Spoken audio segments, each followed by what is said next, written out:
Okay, fine. We're live on Periscope. Right. Well, good evening, everybody watching on Periscope, and thank you for joining us. Here we are at the King's Fund on a sweltering evening. It's 40 degrees, isn't it? And I'm still wearing my vest. I may have to take my jacket off. Anyway, thank you all very much for coming. Who have you been? How many have been to a health chat before? Just put your hand up. Oh, right, that's the alumni tonight. Okay, well, the evening are very informal. Our idea is just to sit and have a chat with the big names in healthcare and see what they're up to and what their views are and how things are going.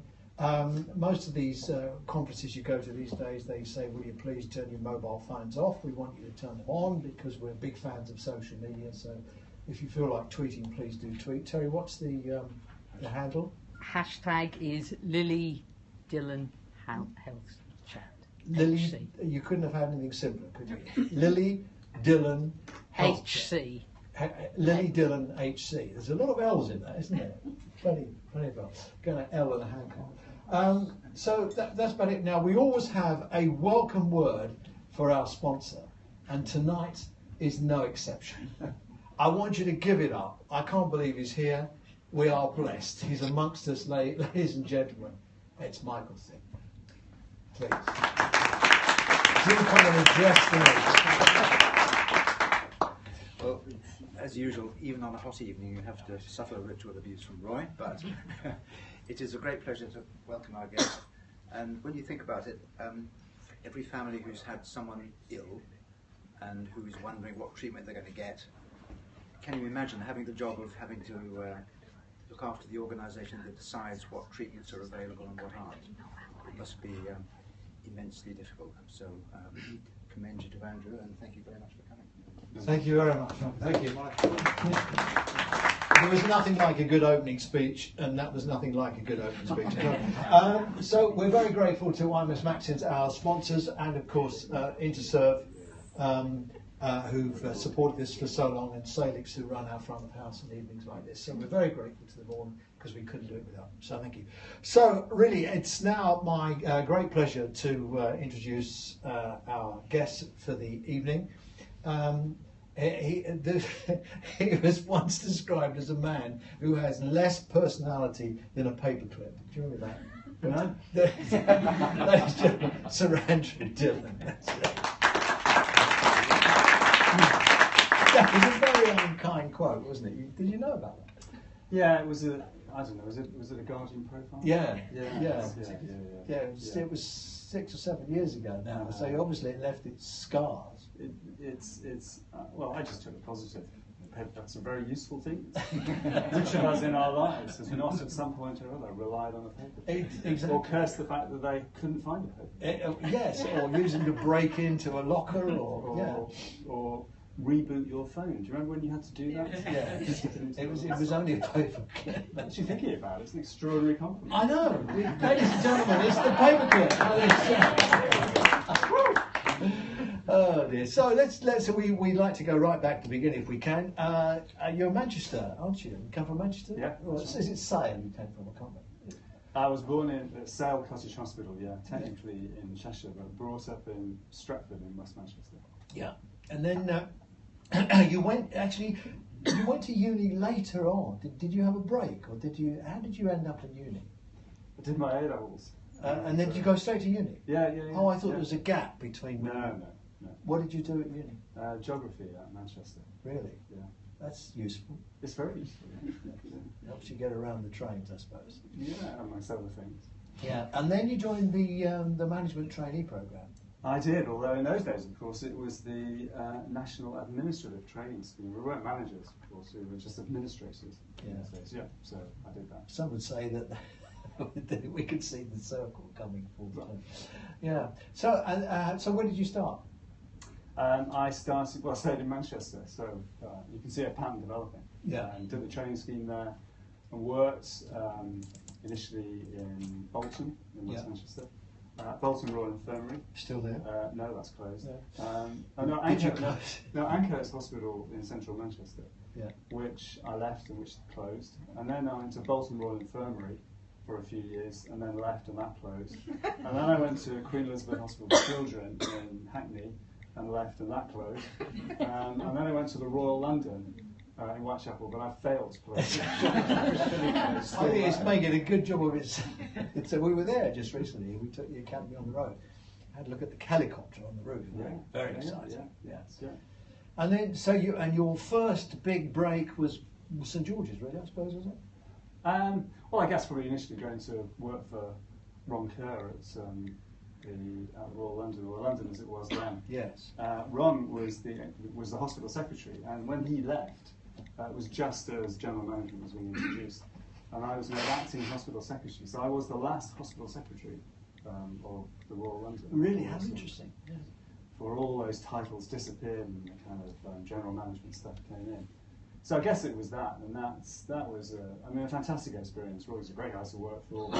Lots of stuff going on in a huge institution, and just paved the way for me then to go to the Royal Free, where I was the general manager of the acute units, and then on to St George's. Yeah. So you were around when the Griffiths report.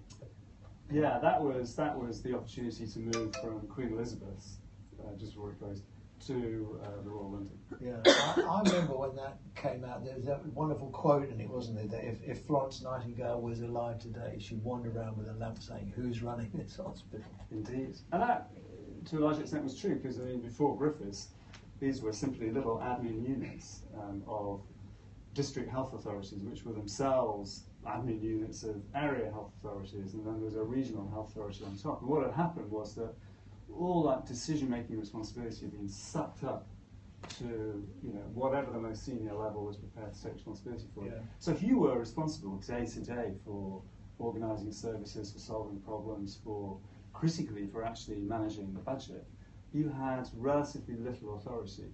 So the huge benefit, it seemed to me to be of Griffiths, was the repatriation of that decision-making responsibility.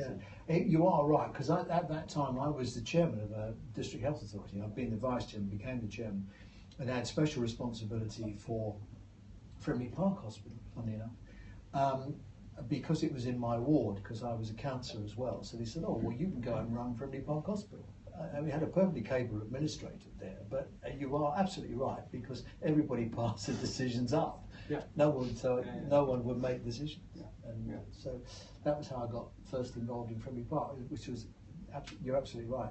And I mean, describe for me then, at that time, the relationships between management and administrators and the medical staff, the doctors and the consultants and all the rest of it. I mean, my recollection is they just ruled the roost, really. I think a lot depended on the leadership, the clinical leadership in the institution, as well as obviously the management leadership. Those personal relations were critical.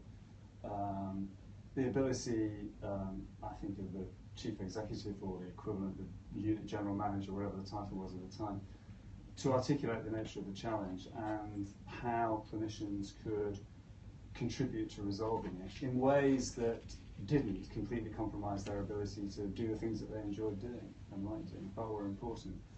And where you got that right, you had a half-decent chance of getting a dialogue going, which led to a good atmosphere. And my recollection, particularly in very big institutions like the Royal London or the Royal Free or St George's, where I worked, was that they were so big that you had a full range of relationships, from the catastrophically bad to the really buzzy. Yeah. And it's just all about those personalities. Yeah. I want to talk about Manchester in a minute, but going to St George's, I mean, at the time when you went there, it was that self-contained teaching hospital, lots of doctors on rotation, and it was, for us, even out in Surrey, it was like the centre of everything. Everything was run by St George's, really. The junior doctors' rotation, you then upset the dean and all that. It was a fiefdom. Well, St George's in South West London has always had important relationships with institutions down in Surrey and in Sussex. And when I was there, of course, there was this notion of rather patronisingly, I thought, even at the time, of a hub and spoke. The hub was the teaching hospital. That's where all the really important stuff took place. The serious cases, the difficult things, and naturally the money. And everything out there was just somewhere on the end of a spoke, and its function was to feed the central institution. And that's changed, obviously, completely now. But you still need that relationship where you've got a concentration of specialist services which you just simply can't distribute, and a constructive peer relationship with institutions in other parts of the country. But the nature of training changed, didn't it, with junior doctors? I mean, there was a time when the junior doctors would come, they'd be with you for a lot longer, they'd be part of a firm. As it is now, the rotations can be as quick as 3 months. Yeah, no, the whole nature of training has changed completely. That's at the heart of the junior doctors. Yeah, I think that's the heart of the junior doctors dispute. I mean, we spent a lot of time on the picket line filming and doing stuff, and it was pretty clear that the junior doctors didn't really have a relationship with the hospitals they were in. They just kind of passed through, didn't connect with the hospital. It's very difficult for managers to connect because they were passing through all kinds of rota and scheduling problems, and the new contract is a minefield of that. And it is a shame that we've lost that sort of connection to the firm. But I think the junior doctors' dispute is more complex than a concern about the mechanics of the rota. And the mechanics of the rota is very important, particularly where so much of your life is consumed by the job, as it is for junior doctors with all of the evening, nighttime and weekend work. So you need to get that right. But there's something else there, a kind of underlying concern and dissatisfaction somehow, partly I think with the nature of the NHS, which is just a function of the pressure that the system's under. There's something a bit political in there as well in relation to the government. There's something about, I think, about perhaps a concern about the way the profession itself is being challenged, and I think that works both ways, because I think the junior doctors need to both aspire to the professional standards that their career is going to demand and that their predecessors have had, but also recognise that they are part of a workforce which needs to change and develop. They need to be part of a team. They have to work in that way. Yeah, there's no question about it. You're right. They are the lightning rod for a lot of other dissatisfaction there is, and of course it's not over yet. And now we've got the consultants now agreeing to go back. They've agreed today to reopen discussions about the contract. Excuse me. I think that it's not over yet. And just to go back to Manchester, what do you make of Devo? You see today now the CCG is now saying it's going to join forces with the council. Not quite sure how and where the governments will lie or how the law will fit, but that's what they've announced today. Well, I think it's really exciting. Do you? I think it's a fantastic opportunity to experiment with all sorts of different things, different ways in pooling and managing money, different ways to manage the responsibility for our health and care across that traditionally very difficult health and social care divide. It's an opportunity, as we're starting to see, of institutions inside the NHS in the Manchester area rethinking their relationships. We were talking a moment ago about what I think were the benefits of the Griffiths review and the introduction of general management, that repatriation of management responsibility.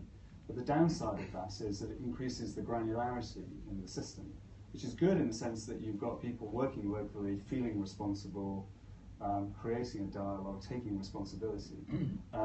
But on the other hand, it means that they don't see themselves as that's their identity, and there are lots and lots of these institutions with that identity. And unless they can work constructively together, there's a risk that although they're managing their own affairs very effectively, that they're not stopping and looking at and seeing the bigger picture and how they need to work together in order to make more than just the sum of the parts to help resolve problems that they're all facing.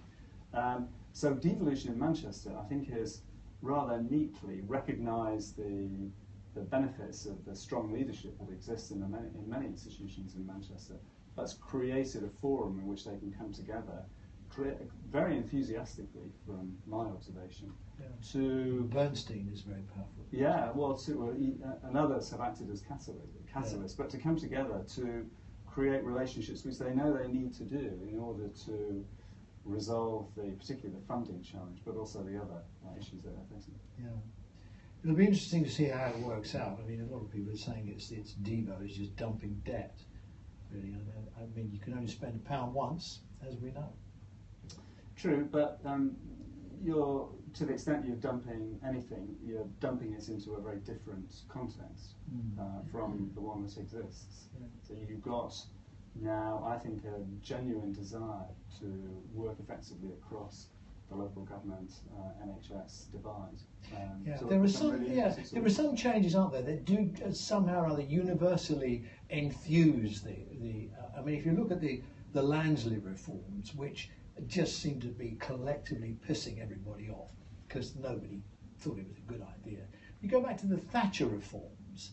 I remember that was an enthusiastic. That was received fairly enthusiastically. I mean, it wasn't without some trade union problems, and I had my car damaged during the course of taking over a trust. But there was an enthusiasm about that, wasn't there? That people would sort of kind of get the weight of the bureaucracy off their shoulders. I mean, we never knew how it would turn out to be, but it was a good time, wasn't it? I thought Thatcher reforms were a good time.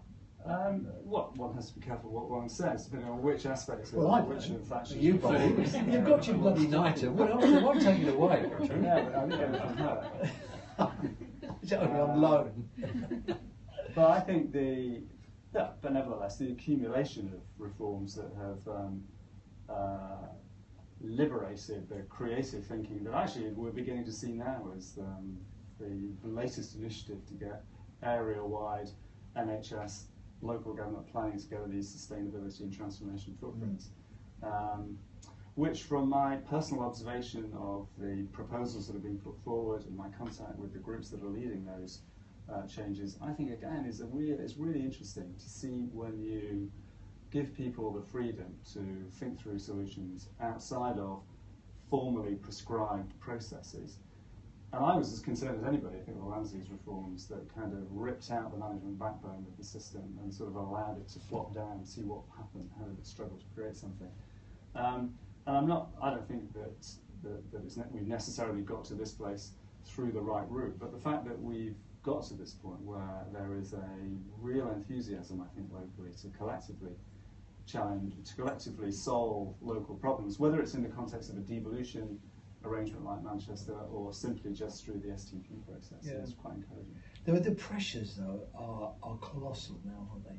I was at Frimley Park on Sunday, and I walked through A&E at Frimley Park. Now Frimley is probably the best hospital in the country, according to the comedians at the CQC, and it is. I mean, Andrew Morris, fantastic guy. Appointed 30 years ago by a very far-sighted young chairman of a district health authority, and he's still there. Modesty prevents me from telling you it was, but he's been there and he's done a great job, joking aside. But there I was on Sunday walking through A&E, which it hasn't been open long. I mean, it looks like an airline lounge, great sweeping sofas and low leather benches, and yes, much too good for them really, but I mean, just a stunning place. But it was packed.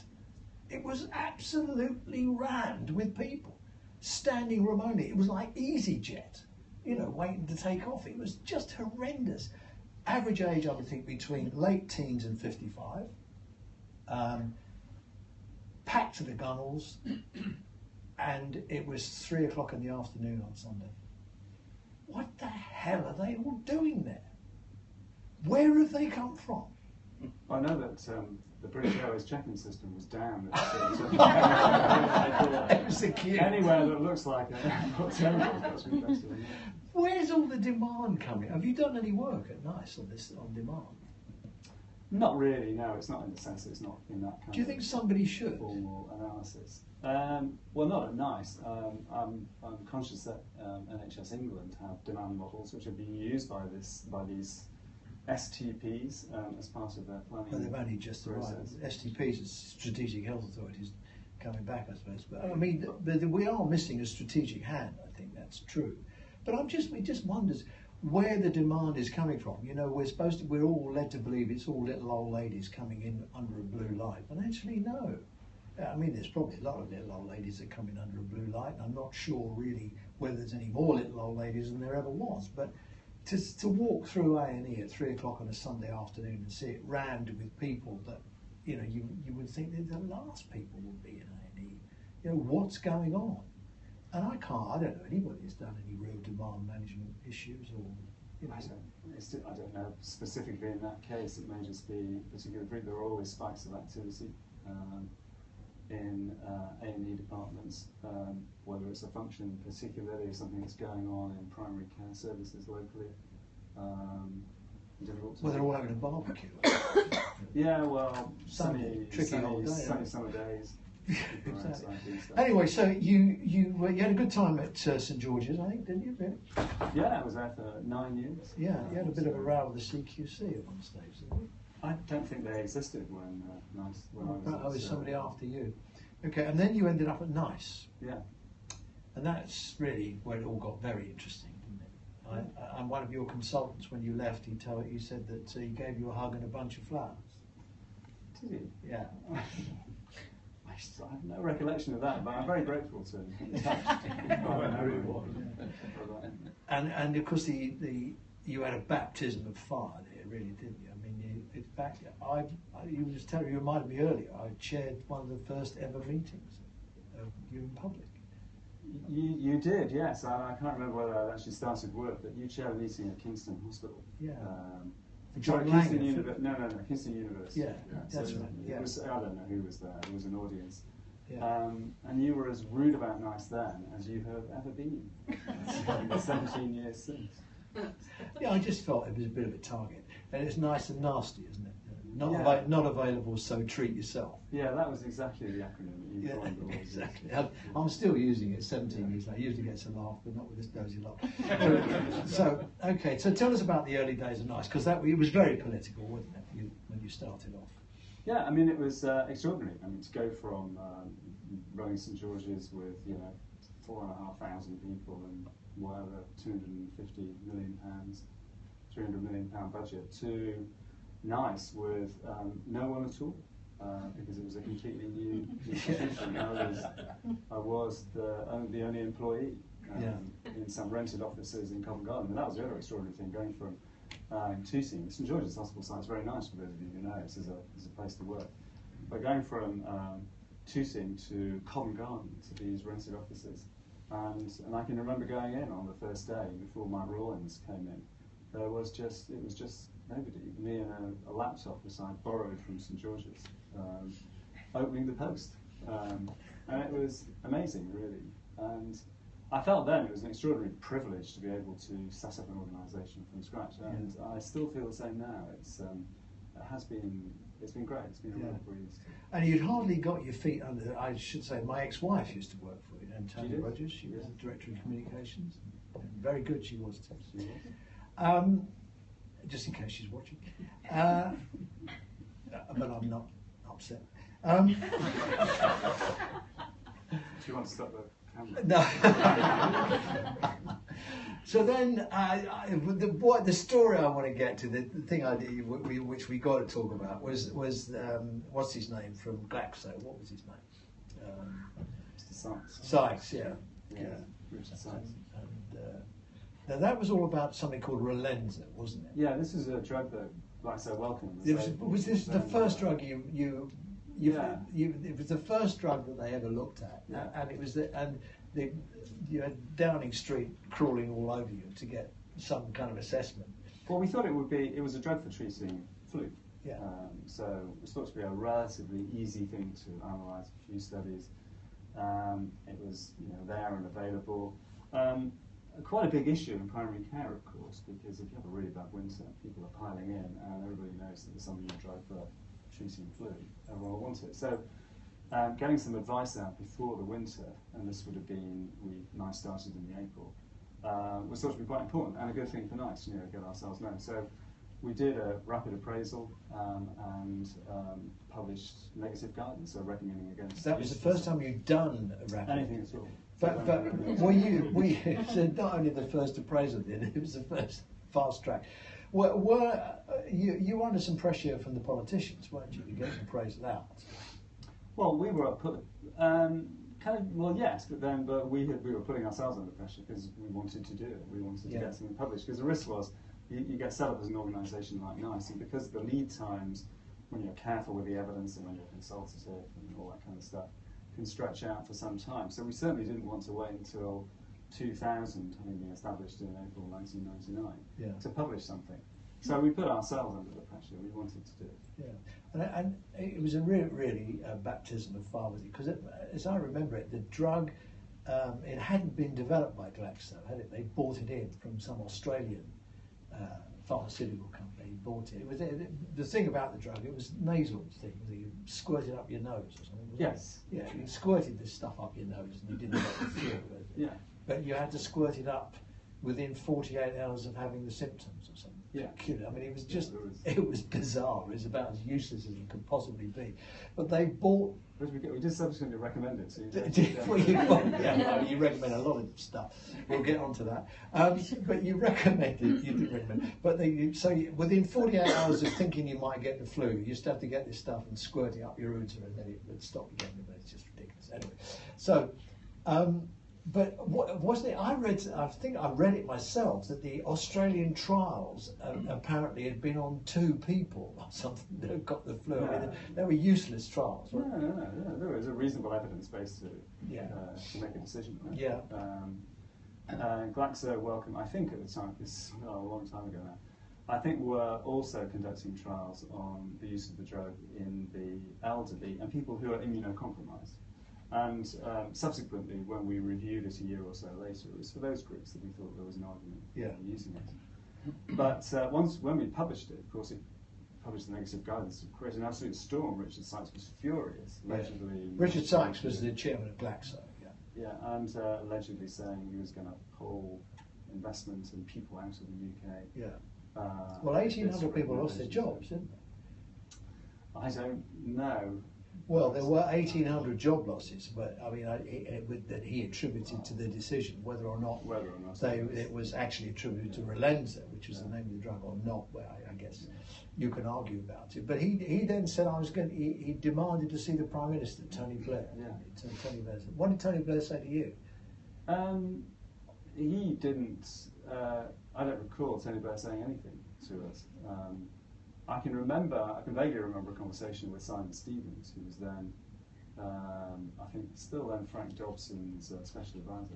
Simon was very much involved in the creation, the birth of NICE at the time, which I think is rather handy now, responsibilities that he's got.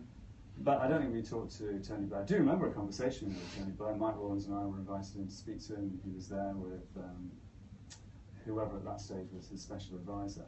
An extraordinary conversation. We sat down on some sofas and just talked. He was very knowledgeable about NICE. He seemed very proud of creating NICE and just sat there and said, "You got what you want." And that's the only time in my entire career in the NHS where someone has said, "Have you got what you want?" as opposed to, "This is what you've got, so now tell me what you can do with it." Yeah. Or we're going to take this away. Yeah. And the other thing about, which is quite important for NICE and has remained very important, was that we realised when we'd finished the guidance and we were ready to publish it that we didn't know whether or not we should publish it or whether we should send it to Frank Dobson so he could issue it to the NHS. I'm not quite sure that we worked that out. So I left a message with Frank Dobson's office to say, we're ready to go, do you want this thing? And I got a phone call about 11 o'clock at night while I was in bed from Frank saying, "It's your guidance, so you publish it, you take responsibility for it." And that's really important because that was massively important for our credibility and our independence. It meant that we weren't supplying stuff to the Secretary of State who then made a decision about whether or not we should publish it. This was going to be our responsibility. We had to do it and stand by it, explain it and defend it. And that's been very important for us. Yeah, and Mike Rawlins was a good guy, wasn't he, Sir Mike, as he became? He was fantastic, Chairman. Yeah, he was absolutely the right person for the job at the time NICE was established. Yeah, I think he guided you through some pretty tricky times as well. Yeah. And a very nice man, had a great way with it. Yeah. And I think it's a loss that he's gone. Well, then, of course, I would say, he was there for 13 years. Yeah. So he'd done way past his standard stint, and he's been replaced by somebody who actually is precisely the right person for NICE now. If Mike had stayed for another 5 years, everyone would have been happy about it. But I think even Mike would agree that, given the nature and the range of responsibilities that NICE has got and the organisation has grown into.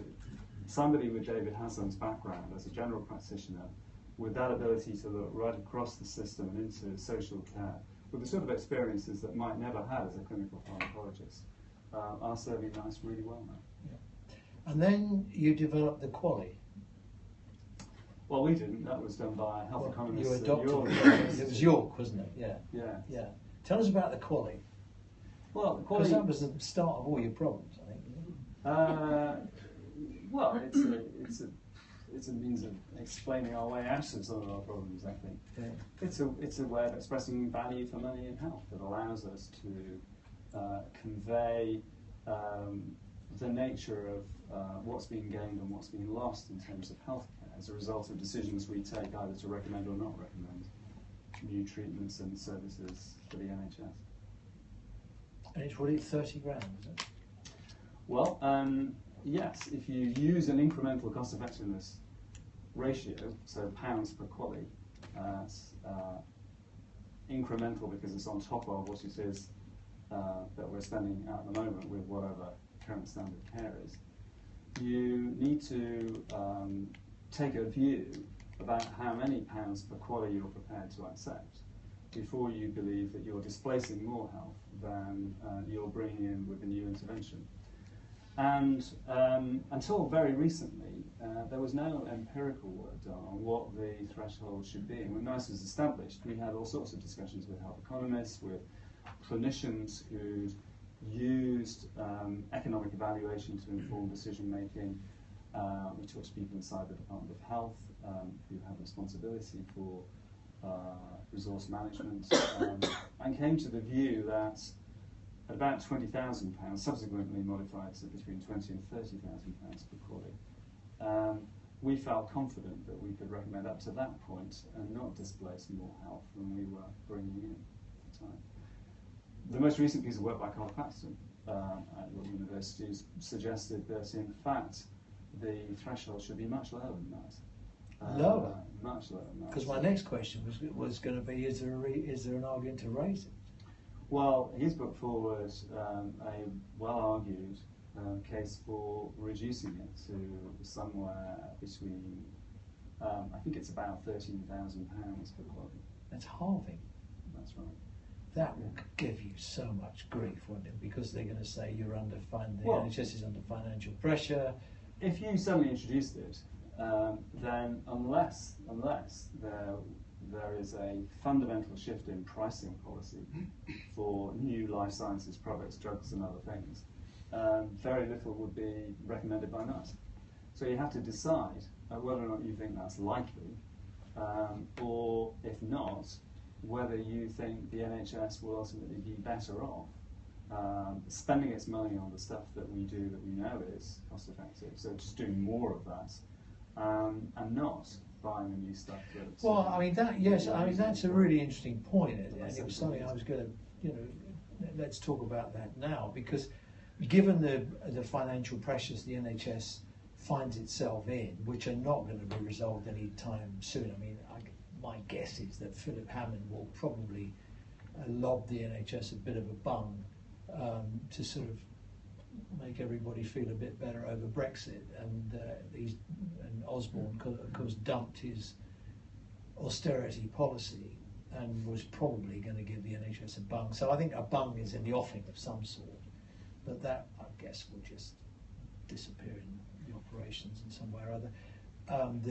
All the rumours are around this reset letter that it's going to make strong men weep and jump off the top of tall buildings. But we might, I mean, what made me think about this was that Jim Mackey, we call him the Jim Reaper, the Jim Reaper has said pretty much to the CQC, you can forget all your palaver about now, what we've got is what we've got, thanks very much, that's enough, and a good thing too.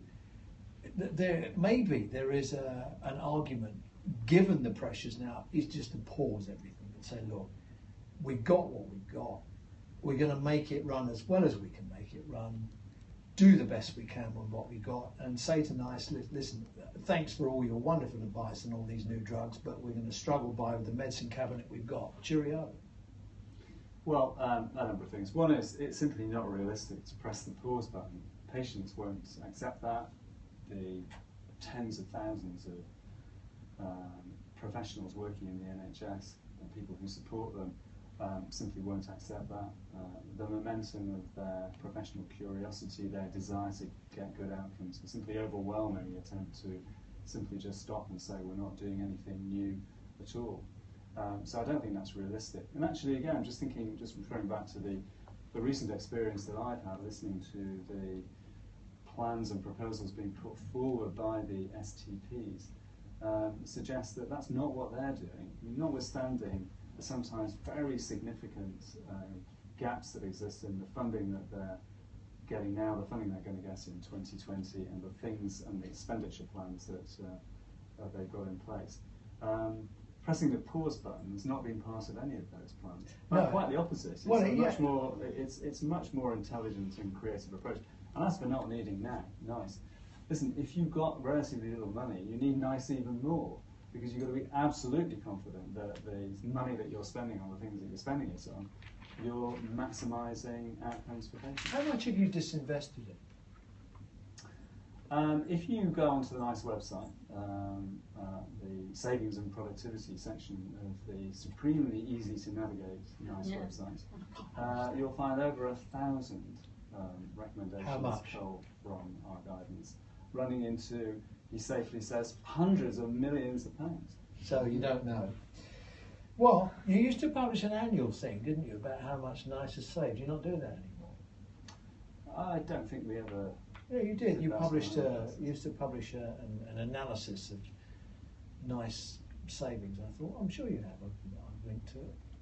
It's much more useful, though, to have very specific examples which are worked through and which can be taken and applied locally by local services than to publish a number that doesn't mean anything.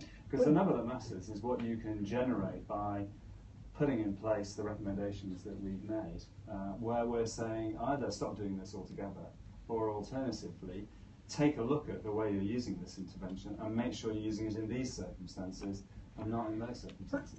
I mean, certainly the whole attitude to NICE has changed, isn't it? In the early days, we had clinicians saying NICE would kill people because they were making decisions for them, and the pharmaceutical industry was saying, you're going to kill people, we're going to move out of the country because no one's going to buy our product. Now, the pharmaceutical industry falls over itself to get a tick in the NICE box, and clinicians won't do anything unless it's got NICE approval.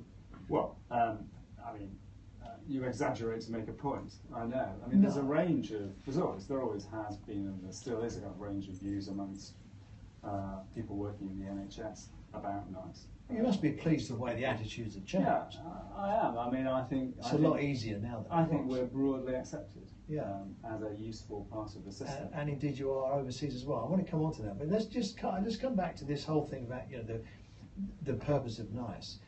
I don't think that it's as naive as you put it to say let's press the pause button. I actually think it's a very sensible thing to do because. But listen, let's face it, we don't have such a bad health system now. There aren't that many areas of medicine, I don't think, where we are desperately in need of some new wonder drug. I mean, we've got plenty of wonder drugs, thanks very much. And I mean, I know cancer remains an issue, but most of the new cancer drugs that come in are costing us a fortune. So, and if we did press the pause button, well, what would be the consequence of that? I don't think. I think a lot of clinicians would kind of get it. I guess it depends a bit on what you mean by pressing the pause button. We know that there's a lot of variation in the delivery of services using interventions which we're confident represent good value for money. And that's what Patrick Carter, who sat in that seat a couple of weeks ago, has said exactly the same thing. So, variation, variation is the enemy of quality. We get that. But we've got your guidance, thanks very much. We just got to make people follow it now. Yeah. So if the pause button is let's not do anything new at all, let's just concentrate on making sure everybody is doing all the things that are already recommended to be useful. If we just did, if all we did was just put the guidance that NICE have put into place in practice, we'd have a really good healthcare system with very good outcomes. But there is variation. Well, if everybody bought bog rolls at the right price, we'd save a lot of money. But we don't have that, do we? But notwithstanding the fact, I would love the NHS to do nothing but examine what it's doing and make sure it's performing against NICE guidance. It's just not realistic to say we're just going to stop and not take new stuff coming in. Because apart from anything else, some of that new stuff will be just really very good. I mean, the hepatitis C treatments, which are causing some interesting controversies around the system, are things that we simply just could not say, we're not going to do this. This is something which will revolutionise the experience of the disease and ultimately, over time, hopefully, have a very significant impact on what the management of that disease has been costing in the past. So we have to do that. But the answer is, of course, we've got to be selective about it. We've got to be very careful about what we adopt. We have to avoid just being dazzled by the glittering new stuff that's there, glittering simply because it's new. However forceful and compelling the arguments about picking it up might be, if it can't demonstrate real significant incremental therapeutic benefit and value for money over a reasonably short period of time, that's what's very important. We have to take a balanced view about the new stuff that's coming in. Take the best of it, make the resources available, and concentrate on levelling the system up to do the stuff that we already know. A bigger bite around complying with your guidance. I mean, let's think about the pharmaceutical industry for a moment, which, you know, the essential ingredient, the other bit of the triangle, I suppose, is you, the service, and the pharmaceutical industry. If you think about them, I mean, on the one hand, you could say, look, these are stunningly clever industries, employing some very bright people, and employing a lot of people generally in the economy. They're important in the economy, they're important in the markets.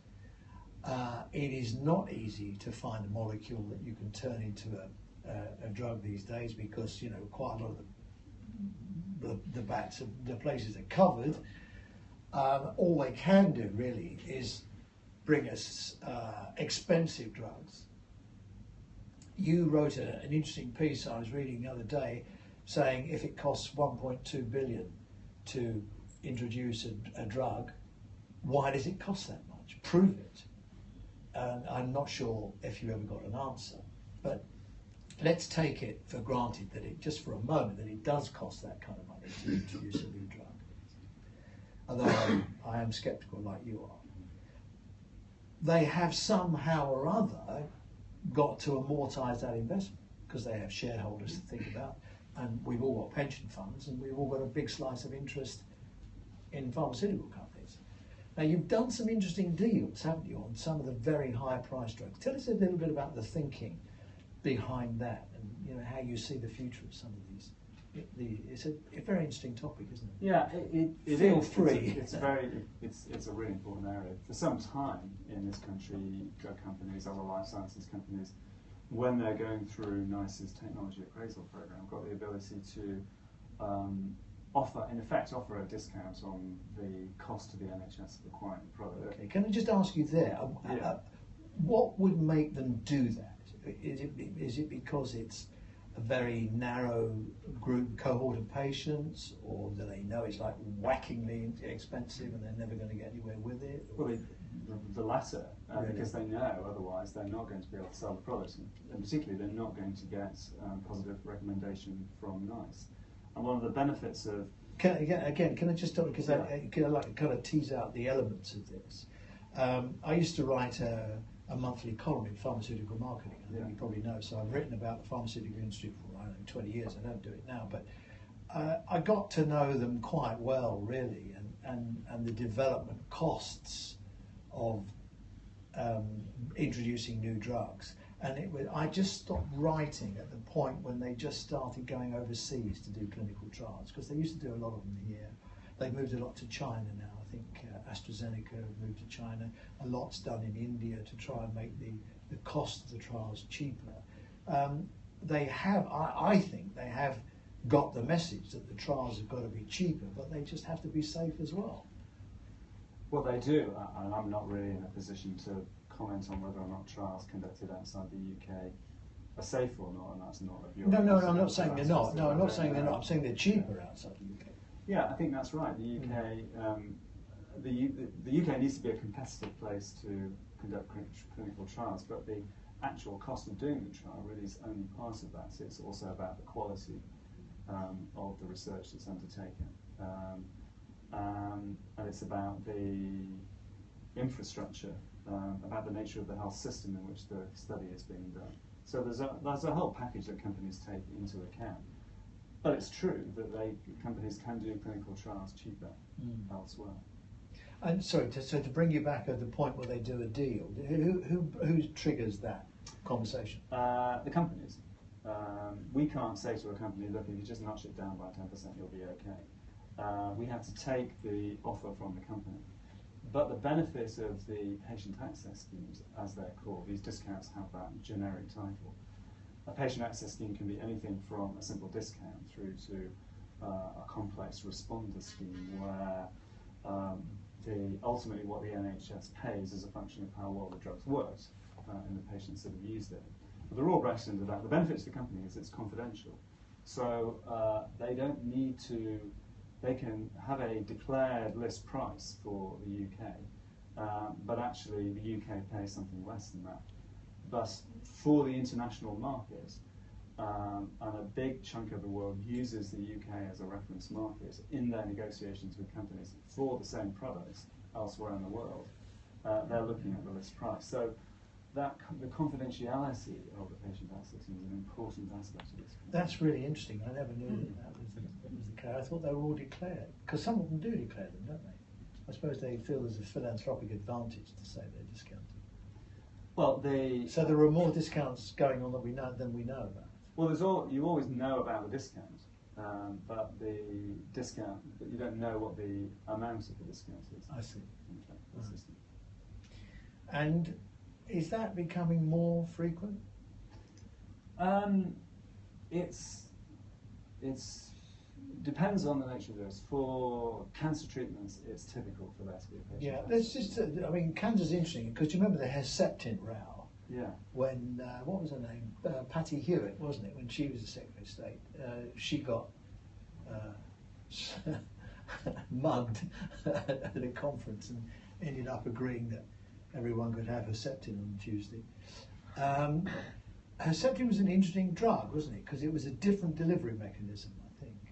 Well, it targeted a particular subset of people with breast cancer. Yeah, and it kind of opened the door to subsequent drugs have become more sophisticated. So it's almost really, it was almost in inverted commas, experimental. And one wonders how many more of those really high-priced, early developed drugs are in the same context. And do you think we can expect more from the cancer drugs as they develop over time? More and more the drugs will be targeted at particular groups of patients with particular characteristics, which can be identified in advance. Yeah. So going back to your point about, well, if it does cost £1.2 billion to develop a new drug, if you can recover that cost over 100,000 people, that's one thing. If in fact you're recovering that cost over 10,000 people, then how much will you need to charge per patient in those circumstances? Well, that's and will health systems, even the really wealthy health systems, be able to afford it? Well, that's the point, isn't it? Because poor people have complicated cancers as well as rich people. And where you might be able to cover the whole cost globally and make it cheaper, if only the rich countries can amortise the cost or subsume the cost in their budgets, it will drive the costs up. Companies do recognise this, and there's much talk in the industry about the fact that the model for developing and pricing drugs is broken and they need to do something different and change it. But I guess like any industry, they respond to their markets, and if the market will pay, if it'll bear the cost, then there's relatively little incentive, particularly when, of course, for a first-in-class drug there's no competition. For for the industry to change in the way that competition in other industries has forced some very significant changes in pricing. You look at, there's no comparison between a treatment for cancer and a television. But if you think about what you would have paid 5 years ago for a big screen TV, thousands of pounds, and now you can go into Tesco and pick a very good quality big screen TV up for 150 quid. Yeah. So they're very different products, they're very different markets, but I think it's a real challenge for the industry to engage with itself to make those changes. But it does need to do it. Well, it needs help. I mean, they have to make money right now. Yeah. People will have varying views on the role of pharma making money, and unless you're prepared to nationalise the pharmaceutical industry at that end of the scale, the other end of the scale is ruthless profiteering, and in the middle is probably where we all live. But if you're running a pharmaceutical company, you've got to go where access at least is easy. You don't want to have World War III over a drug before you can get it into the market. Do you think that we lose anything by having NICE? Are they? I mean, I don't know what the statistics are, and you would know, but the introduction of new first-in-class drugs, where are we on the international scale of countries that are early adopters? Well, up to this isn't exactly an answer to the question, but up to the introduction of the Cancer Drugs Fund, we would be supporting the use of new cancer treatments to about 65%. So about 65% of the drugs that we looked at in cancer, we would be saying yes to, either completely across the full range of their indications or on some subset. As opposed to if you took all of the things that we looked at, we were about somewhere between 80 and 85%. So clearly there was something about cancer, the nature of that incremental therapeutic benefit, and then what the NHS was being asked to pay for that additional benefit, that was driving a different decision-making process. What's going to be very interesting, I think, is to see what happens now that we're through the Cancer Drugs Fund in its original form into a very different world. The Cancer Drugs Fund, as it will be in the future, is a completely different thing for a quite different purpose from the way the old Cancer Drugs Fund was, which was basically, certainly in its early days, pretty much, if you got a no from NICE, you could apply to the CDF and somebody started funding you. And everybody recognises that doesn't make sense. The industry itself ultimately said, we have to change this, we've got to go back to some system, we have to bring NICE back in line in the evaluative process. And that's where we are now. The question is, will the nature of that incremental therapeutic benefit have changed at all in those intervening years? But critically, I think the question is whether or not companies' pricing, approaches to pricing have changed as a result of that experience of being in the CDF, recognising that's just not a sustainable position for the long term, and adjusting their ambitions. It'll run out of money, won't it? Eventually, like all these special funds. And I hope that they will change their attitude to pricing. But I think at the same time, going back to where we kind of started with this bit of the conversation, the NHS needs to become a bit more flexible and creative in its approach to adopting new treatments. For a long time, when NICE was working with its drug evaluation arrangements, we would evaluate a drug and we'd say sort of yes or no. And if it was no, there was nowhere else to go. We couldn't say, okay, well, let's all just go into a room and have a chat about this and see if we can work out what the problem is. Can we find a way around it? Is there a novel funding mechanism? Can we be flexible about who we're funding and at what price for a period of time? All those sorts of things, which in many respects you think would just make sense, because at least some patients would get treated in those circumstances.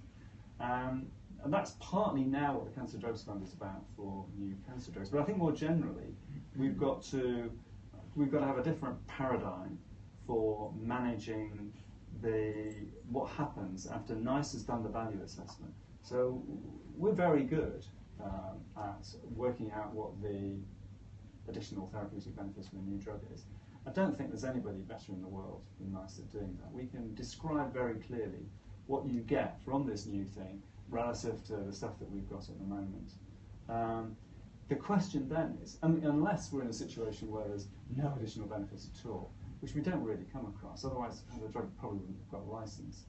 But once we know what that additional benefit is, we need to have a new approach to working out the deal between the company and the NHS that recognises the NHS's perspective on that additional benefit. Look, we'd love to have it, but have you seen the problem that we've got and the amount of money we haven't got in the system? And the company saying, okay, that's the additional benefit, but have you seen how much money we've spent developing this thing? And look at all these other countries around the world that are buying it. We just need to have a sort of different forum in which we can work out whether or not there's a solution to that. And sometimes there won't be. The company will just be asking too much for too little. Sometimes it'll be dead easy, as it has been in the past. Well, it's the other way around. Between those two things, we need to. I think there are opportunities that we can tease out with a do you really think there's? I mean, I hope you're right, because it just seems to me, if I was running a pharmaceutical company, I'd say, look, you know, NHS England is a small market for us, really. Okay, it's important, and everybody loves the NHS, and you know, it's a small market. They haven't got any money. We're just going to beat our brains out. We'll give it a miss until they get. I mean, we're working on the same funding as we were in 2000, and now it's 2016. Well, they could either say the UK is only 3% of our global market, it doesn't matter that much, or they can say, nice guidance, as I have been told by company CEOs, influences 35% of our global markets. Mm-hmm. So in those circumstances, I think you probably would. Maybe we should charge them for it. We are going to charge. Are you? Yeah. How much? For what? Well, from April 2017, we're going to charge companies for the cost of the technology appraisals that we Really? How interesting. And how much is that going to be? Well, I can't possibly reveal that information because we haven't done the final calculations, and we obviously need to present that to the companies, and then we need to go through the process at the Department of Health and Treasury to get permission. Have you got to change? I'm going to say, you've got to change your enabling legislation to do that. We need a regulation that enables us to raise a charge of that kind. Yeah. It's just a regulation. They do that on a wet Friday afternoon in November, and no one will notice. Yeah. Okay, well, that's really interesting. Thank you for telling us that. What about the Brexit thing? Let's talk about that for a moment. Let's not bother with the politics of it, because it's the Barmy Army. What difference is that going to make, do you think, to the pharmaceutical industry? Have you done any modelling or thinking about that? Well, it's a big deal, I think, for life sciences, because, as you know, the UK is part of the European-wide system for regulating the use of life science products. So the MHRA is part of the EMA system, and that makes sense in all sorts of ways. And you do have a European business, don't you? Nice. No, we don't. I mean, we engage in Europe. Well, that's what I meant. We're part of all sorts of collaborations in Europe, and we've had a little bit of money from the European Union to facilitate that. We have some research grants from the European Union, which are part of just examining ways to try and make the whole business of licensing and decision making more efficient. We've learned a lot from the experiences of other European countries in the sorts of areas and things that we do. So for us, the relationship with Europe is hugely positive. I mean, I can only hope that after we leave the European Union and detach ourselves from the various treaties that connect us, that we'll do the sensible thing and have a medicines treaty that will allow us to link straight back in to the EMA system. Are you making any? Well, to the extent that if anyone's interested in my view about it, I want to lobby for precisely that. Because otherwise we're going to. Do you need legislation, or could you not just? Well, it won't affect NICE because we don't do the licensing thing anyway. I think NICE. I mean, obviously, I guess we wouldn't be able to apply for European research grants because Europe's not going to give money to us. We're not part of the system.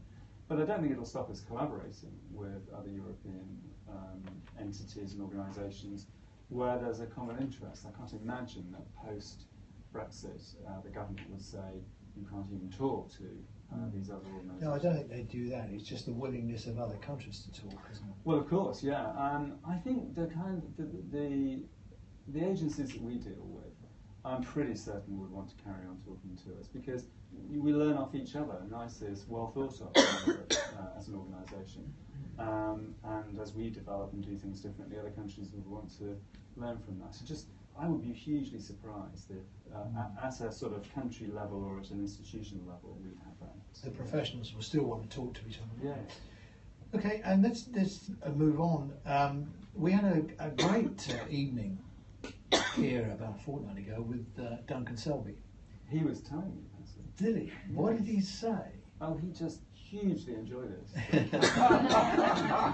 Well, I don't know. Well, I hope he said that, because we enjoyed having him. That was one of the things he said. Yeah, one of them. No, he was very good, and it made me think a bit differently about public health. But of course, now you're in that space yourself. You're telling us all to use the stairs and not let our kids get fat. I mean, what a complete waste of public money that is. Well, I guess it would be if we were all using the stairs and we didn't have obese children. But since we don't, and we do, somebody has to call it. So isn't that his job? Well, it's a good question. Now we've got public health England, we do resolve this. It was necessary to sort out the responsibilities that we've got, which we have. NHS England have got a whole series of responsibilities right across the board, including promoting good health. Yeah, so he does. We pulled his leg because we said he did port and down and pork sausages with the whole lot. So we have agreed that with our track record and our experience, that we will continue to work up and maintain a set of topics where we've converted the evidence into a set of recommendations, that we'd make sure that we agree those topics with Public Health England, so we're not treading on each other's toes, and that together, we, with our particular profile in the system and methods of communication, and Public Health England's connections with the system, together promote what it is that we produce. So it's a whole palaver. It'd be easier if one organisation did it all, wouldn't it? Only if you couldn't make that two organisation relationship. Well, it just seems to me, I mean, NICE is sort of pills, isn't it, really? And Selby is fat kids, you know. I mean, it just seems, it doesn't sit with you. Well, we've been good health and pills for 12 years. Yeah, I know. So long before Public Health England was a glimmer in Andrew Lansley's eyes. We took responsibility for the Health Development Agency, which had been the Health Education Council of old, in 2005, and took an organisation that had been constrained in terms of what it could do with an evidence base, and brought that expertise in and put a front end on it in the way that NICE did, and made it much clearer to public health professionals, and indeed others inside local government who were and still are a very important audience for NICE, what it is that they can most usefully do, and to apply the same rigour in assessing effectiveness and cost effectiveness as we had been doing in our NHS work. Where are you on apps and stuff like that? Apps and stuff is another name for Workstream 1.2. Right. Where are you on Workstream 1.2? Silly old me. We and Public Health England have been working together to put forward a proposal for actually a really very sensible approach to helping the NHS and the public work out, well, not just the NHS, but the health and care system and the public, work out which apps are likely to produce the best returns. They're all a load of junk, aren't they, really?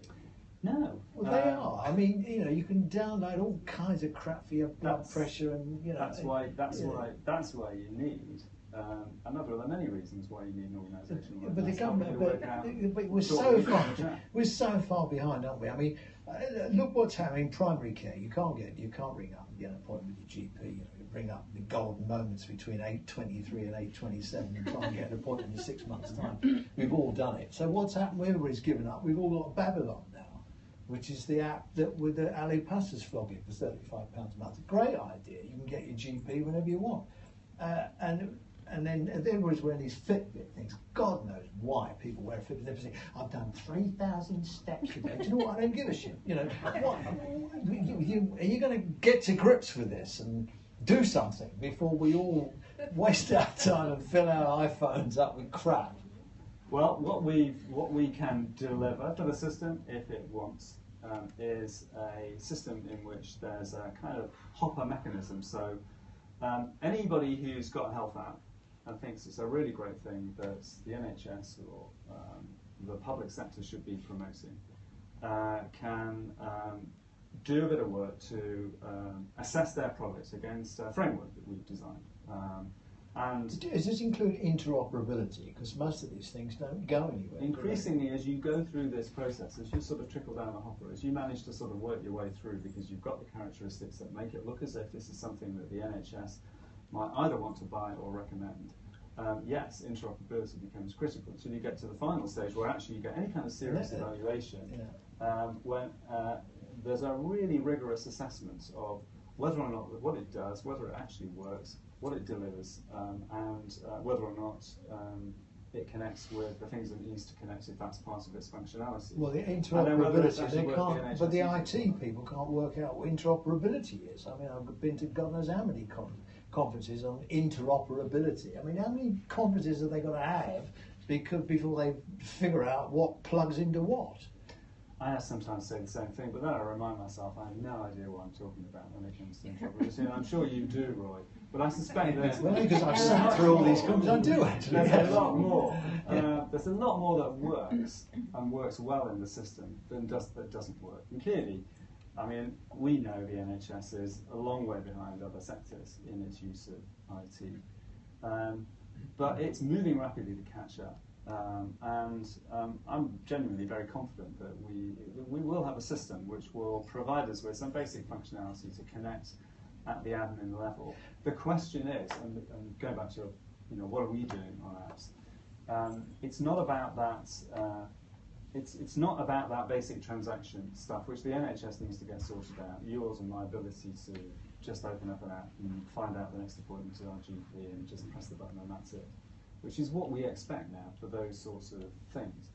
But it's those apps particularly where there is a claim that's associated with some kind of outcome, particularly a clinical outcome, where I think there's a real risk of stuff being plugged into the system, whether it's for managing diabetes or a mental health condition, where the simplicity of being able to create an app and to put it on the market, when you are effectively saying to somebody, if you use this, you can rely on it for some aspect of your health, and you can have confidence in what it's saying, what it's telling you, its reassurance, or whatever it might be. There's a real risk there. That's what we have to manage. And that's what I think, through this process that we're suggesting we can do for the system. Around things like calibration and stuff like that. It's about calibration, but it's also about the proposition. It's critically about the extent to which we as individuals will make decisions to do something or not do something on the basis of what this thing is. Yeah, it's hard to see, how it all. One bit of me wants all this stuff to work because I like all that thing and I think it should work, And another bit of me says, well, what is there that I can measure that anyone's really going to be any interested in? Because if I go to the doctor and say, I've got this app and my blood pressure's up, the first thing the doctor's going to do is to take my blood pressure. I know you could say, you wouldn't know it was up if you hadn't had it. I get all the arguments. It just seems to be such a muddle. But it's never going to be the totality of what we need to manage our health. Good old GP. I think we've got 5 years of all sorts of stuff going wrong, mistakes being made, accidents, all sorts of unfortunate things happening around the use of this technology. And I think then we'll move out into a period in which increasingly we will have things which we will rely on, which will become generalized inside of the system. And from that as a basis and a platform, we'll start to build a range of digital connections to our health records, to advice, which may be real-time advice, it may be carefully calibrated, algorithm-based advice that we can rely on. I think it's just coming. Well, I hope you're right. There's no point in saying it's always been coming, isn't it? For as long as I remember, we've been talking about technology and getting over with it. Right, let's do some questions, shall we? Yes, please, Patrick. Patrick Arts from Interserve. Jolly fine company too. Thank you. Obviously, a lot of concern in the system about unwarranted variation, part of which seems to me has been tackled with linking the sustainability and transformation funds to achieving certain metrics, and if you don't get the money. Should adherence and meeting nice guidelines also have those teeth?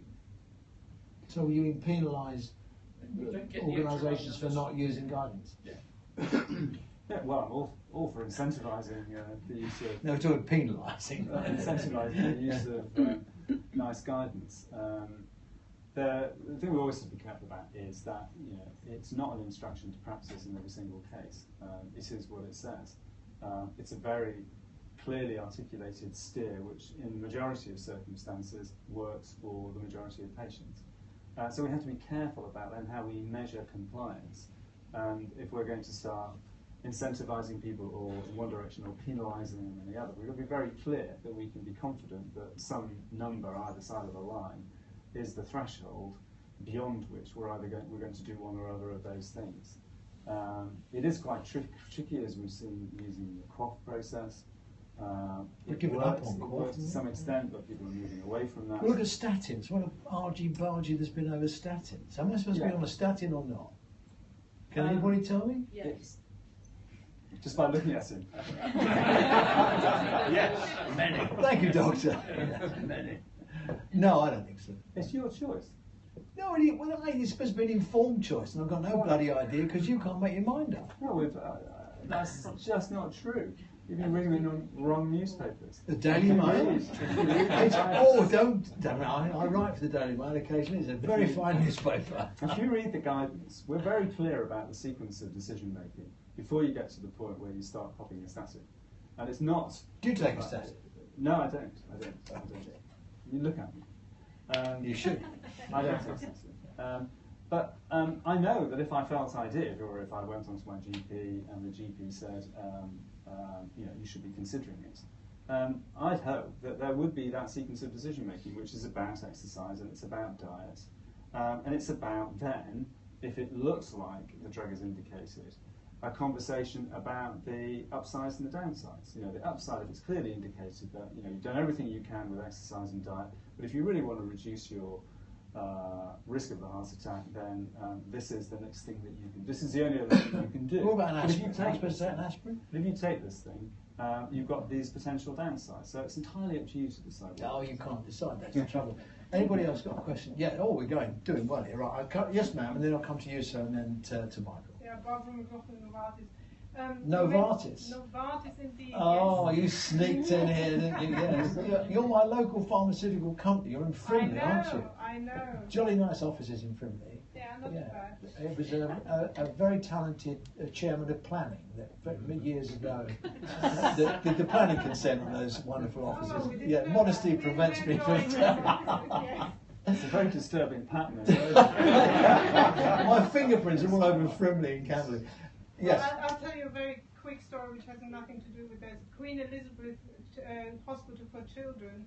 My mother came here to work from Germany to the UK in 1952, and that's where she worked. And she right. Yeah, right. so straight down, obviously.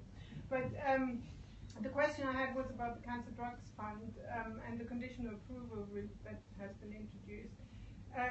That requires real-world evidence collection, data collection. How confident are you that the NHS is able to do that data collection? So we really get results that will then help NICE to take a decision at the end of that year. Well, going into the Cancer Drugs Fund requires additional data to be collected. It doesn't need to be exclusively real-world data. As you know, every patient that receives cancer treatments, chemotherapy of any kind, will now have a basic data set recorded, which will be available. So we will have immediately some understanding of the impact of treatment on the patient or the effect of treatment on patients. But the idea of the new CDF is to make it available for a fixed period of time, a relatively short period of time, so we're only talking about a couple of years. So we need to be confident that either because a company is already running additional clinical studies, which are likely to report in that time frame, or we can, in agreement with the company, put in place data collection, a completely new data collection exercise that will report in the period of time the drug's in the fund. That if we can't do those two things, then the drug can't go into the CDF. We have to be able to do that. So you can see that already the numbers of drugs that are likely to be able to go into the CDF are relatively small. And in addition to the ability to collect relevant additional data, the drug has already got to be plausibly close to getting approval from NICE. So we're narrowing the field again to a relatively small number of drugs. And when you're in the CDF, you're only going to get, in terms of a price, as the starting price in terms of negotiations with NHS England, what you would have got had you put forward a cost-effective price in the first place. And you probably won't get that because NHS England will top slice that figure to make sure that they can operate within the budget. So it's a really challenging place to be. And if I was a company, coming back to our earlier discussion about will companies change their pricing behaviour, if I was a company, if I was that close to getting through on first pass NICE appraisal, I think I would work very hard to do that. Thank you. Yes, sir. In, Can you just tell us who you are? Yeah, I'm Tony Bourne. I'm a non-exec director of various healthcare companies, such as Spire, Barchester, various others. In considering charging companies for some of your research costs, are you considering safeguards to avoid some of the evident conflicts that, for example, got credit rating agencies into such trouble over companies paying bond ratings? Yeah. And will you also offer a sort of quiet service as a product is in development, i.e. a silent assessment, not publish, so that the company can go back to the drawing board and refine and perhaps meet some of the improvements that would make it cost effective? Yeah. Well, taking the second of those two questions first, we already do exactly that. So we provide a fee-for-service offer to companies, which is very similar to the one that has been provided for a long time by the regulatory bodies, the FDA, the MHRA, and other agencies around the world, which enables companies to come along and say, look, in the case of a license, this is what we've got, this is the product, this is the mode of action, this is the data set. Have we done the kind of work that will enable you to make a decision? Not have we done the work to make sure that you're going to say yes, but done enough work so that you don't, when it comes to your advisory committee, say, well, we can't make a decision because you haven't done this study or that study or that area. So we do a very similar thing, and we've been doing it now for about 4 years, and it's really popular with companies. And it's a win-win because we get a better value proposition from companies, and companies then are in a better position to make sure that they get the best outcome, whatever that turns out to be for them. You're looking for NEDs, aren't you? We're looking for 5. Is advertising for NEDs? I'll be staying behind afterwards to take applications from anybody. Well, I was thinking of applying. Oh. You'd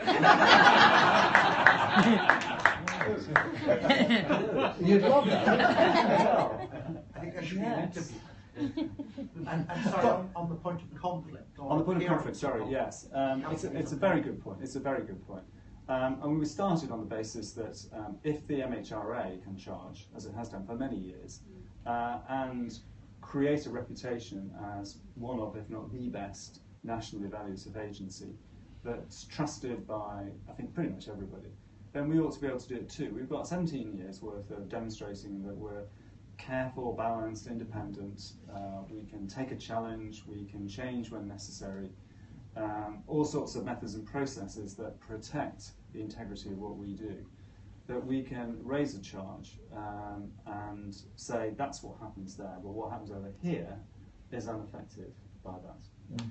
But, you know, we're going to have to argue that and demonstrate that, but I hope that we've got enough trust and confidence to enable us to do that. Michael. Given that to even get a license, a drug must have had a positive effect on a fairly significant number of people, and given that we are beginning increasingly to be able to, through biomarkers and genetic testing, predict whether or not a drug is going to work on people. Can you see us getting to a situation where we can say to drug companies, okay, we'll pay you for your drug if it works, but not if it doesn't? This is a very interesting question. I think the more that we are able to be confident about predicting, or that companies come forward and say, we've got a product that, providing it's used in patients with these characteristics, it works, I think there's a much stronger case for that to happen. I mean, that is already happening. We were talking earlier on about patient access schemes. Those sorts of arrangements, those propositions are already being put forward by companies, but they're in a much stronger place to do that, the more confident they are about the ability of their drug to stimulate the response in patients that they say it will. Terry, you got anything on Twitter? No, not that I'm going to read out loud. You being a Ned on NICE is going down extremely well. They're with you on that one. Yeah, no, they're with you on that. They think that was a very restrained. You didn't fall off your stool. I've got a lot of support. Yes, ma'am. Fire away. A question, just building on your Tell us who you are. Angela McFarlane from IMSL. Just building on your point about NICE influencing 35% of the global pharma market decisions, which I don't doubt for a moment. You didn't believe that, did you? I bought it. It's Andrew. 17 years of trusted Mr. balance. Transparent I know. But if I can come back to the new NICE Cancer Drug Fund and the new arrangements that NICE has now taken on. So NICE are going to say yes, no, or maybe pre-marketing authorisation to a drug. Now here's the deal.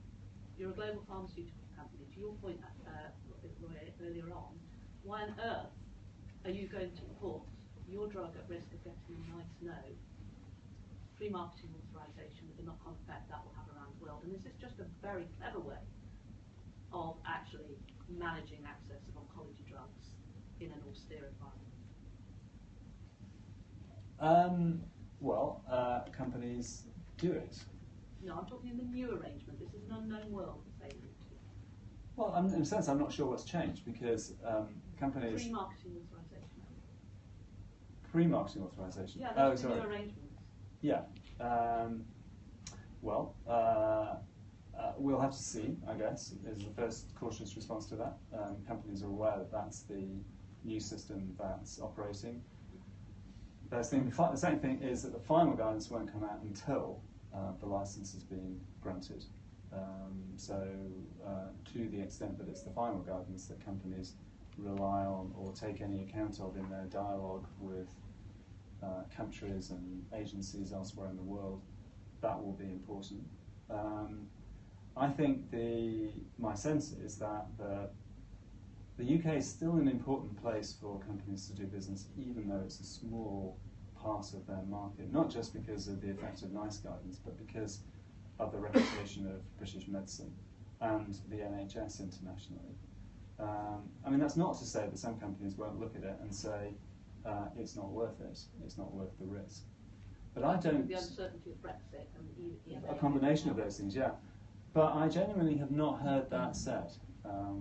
Regular conversations with both the UK company chief executives and when they visit the UK, the global company chief executive. And I've really not heard, certainly since the proposals for the Cancer Drugs Fund were launched, company CEOs saying that. You might say, well, they're not going to tell you, are they? But I just haven't got that impression from them. John? Is NICE fast enough to carry out its assessments, given, particularly on the technology front, the advance of technologies that are developing very rapidly? I'm hearing 48 weeks still for an MTAP assessment, and so it seems like a long period of time for people to have to wait to then get that nod or shake of the head. Scotland's quicker. Yeah, it has a shorter process.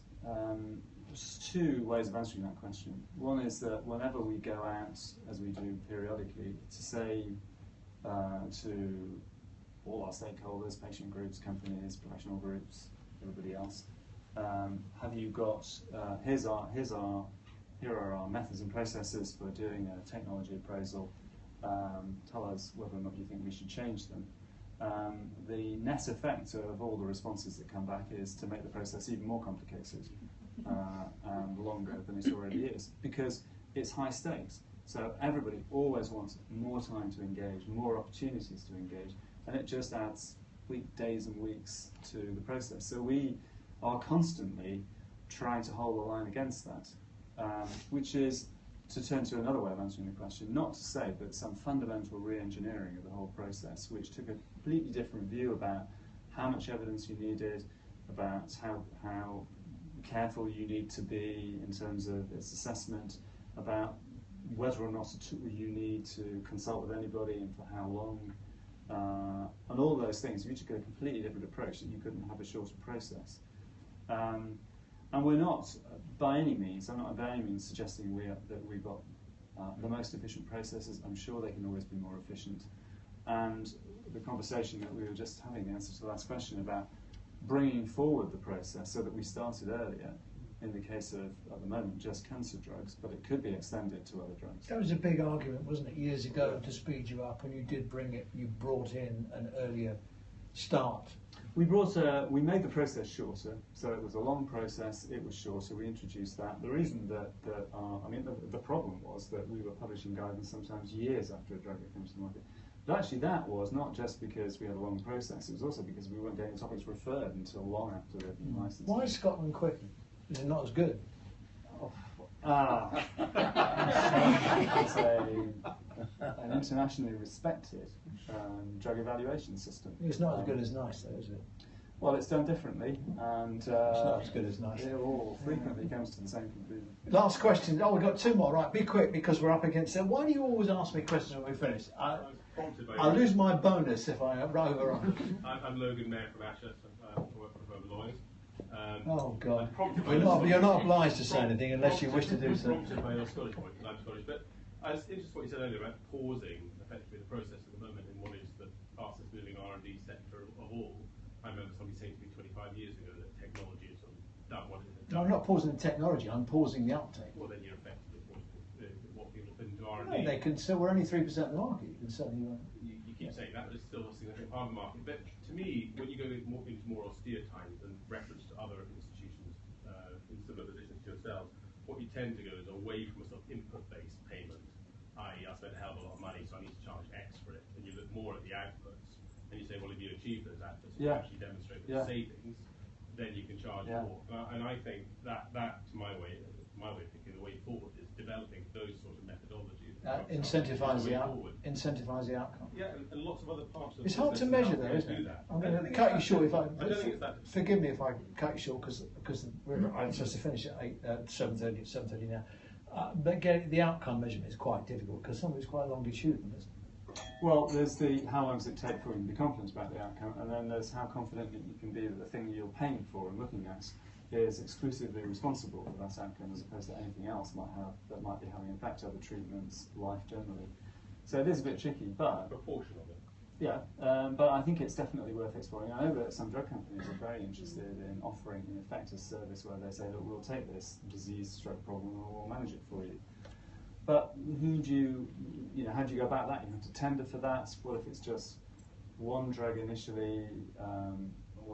How do you do it then? How do you do it at the point at which other drugs come in and start competing?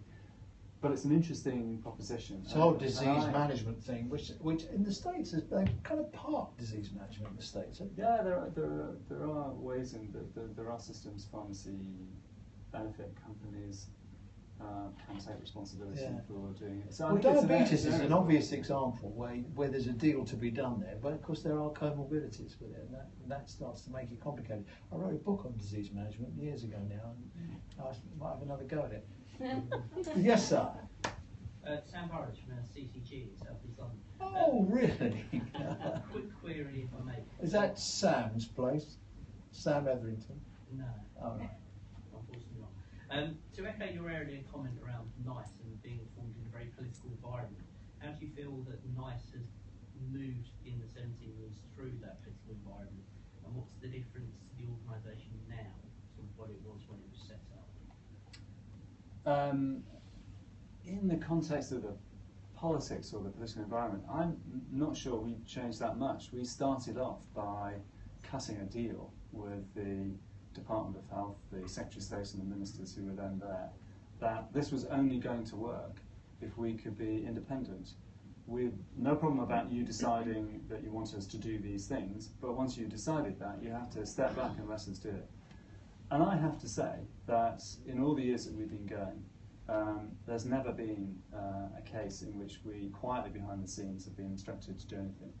There have been some circumstances where we've had some pretty robust conversations, but we have never produced a piece of guidance which isn't the guidance that we as an organisation think is appropriate to put out.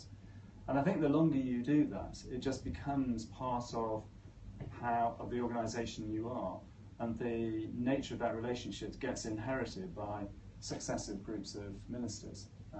So I think it's okay. I don't feel anxious every time we get a new Secretary of State or a new minister, as indeed we're about to do, since George Freeman has now left the government and moved on to do something else.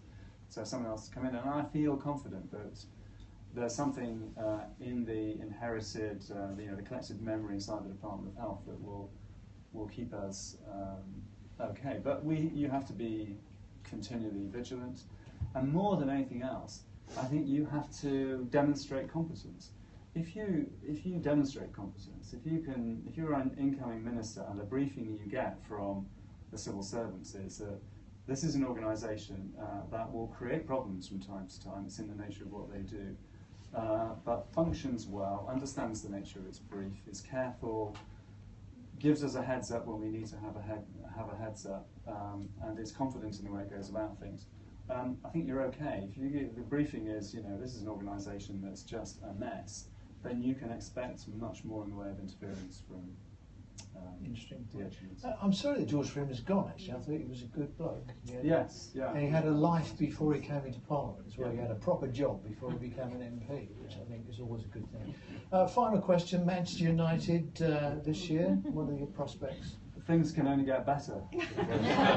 What a great note to end on. Andrew, you've been a really engaging, entertaining and very a transparent and open guest, and one of the best, and I'm really grateful to you for your time. Before, we always like to say thank you with a little gift. John's got it here. It's a bottle of the world's finest whiskey. It's Penderyn. It's made in Wales. It's Welsh whiskey. And I can tell you that I have done the appraisal, and it works. Ladies and gentlemen, Andrew Dillon, thank you very much. Thank you very much.